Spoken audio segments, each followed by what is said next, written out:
This is my MacBook Pro iPad case, made using a 2007 MacBook Pro and obviously an iPad. This is the 11-inch iPad Pro. I made it because Apple have now enabled mouse support inside iPadOS 1. This MacBook has got a USB controller for the keyboard and mouse that sits underneath the trackpad of the Mac, enabling you to easily connect up a normal USB lead and then plug it into any device that accepts USB keyboards and mouse.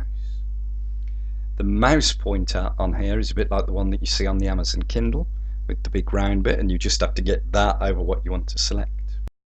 The keyboard works really nice, enabling you to switch quickly between apps by pressing the Command and Tab key as you would do on a normal Mac. Enables you to highlight text using the Shift and arrow keys. And in my opinion, this is the best keyboard that Apple ever made for a laptop, better than the crap one that comes on today's laptops that keeps breaking. You know, the keyboard works like a keyboard, just select stuff. The mouse, on the other hand, not so good. You can control click to bring up copy and paste, etc., which is nice. But the mouse support maybe isn't as fast as using your finger. But there again, the device was designed to be used as a touch interface, so that's how it uses it quickly. What is really nice with the keyboard is to have Command C and Command V back again to enable you to copy and paste at speed. So if you're doing a lot of text work, keyboard's great. The mouse is alright, but until apps actually support it, it's not going to be great. So to make the Apple MacBook Pro tablet case, I used a magnetic iPad case, a USB-C to USB-A converter, and a MacBook Pro. The plan was to actually have HDMI and sound in the bottom half of the case. However, for some reason this adapter, when upgraded to iPadOS, no longer worked.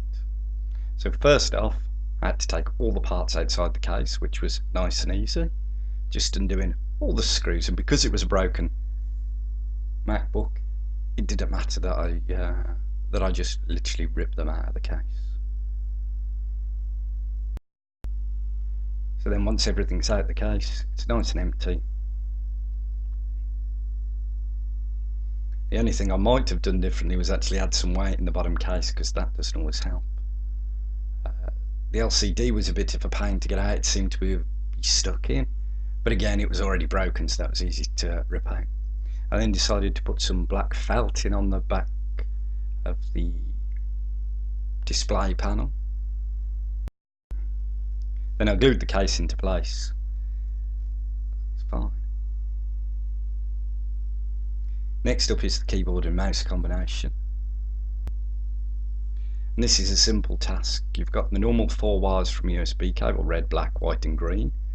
Black's ground, red's power, white and green are the data ones, and they then need soldering onto the board. The black solders over on the C7.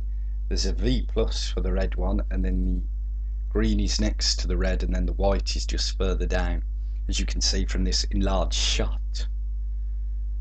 It is a very tiny soldering job.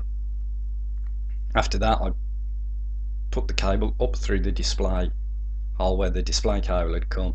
I had to snip it to get it through, so I reconnected it and then just put some heat shrink over the top, and that was it connect. And then it's just a matter of connecting the iPad up and connecting it to the magnetic case at the back. It sits there quite nicely, just tucking the cable in, and that's it, basically done. The mouse scrolls up and down alright. You've got various options for the assistive touch and for the mouse section. Notes and the keyboard. Like I say, the keyboard works really well. It's well worth having on your iPad. Really, for the iPad to support the mouse better, I think that apps would have to actually come along and decide that they were going to support them. If you like this video, then please subscribe for more cool projects and stuff. Thanks for watching.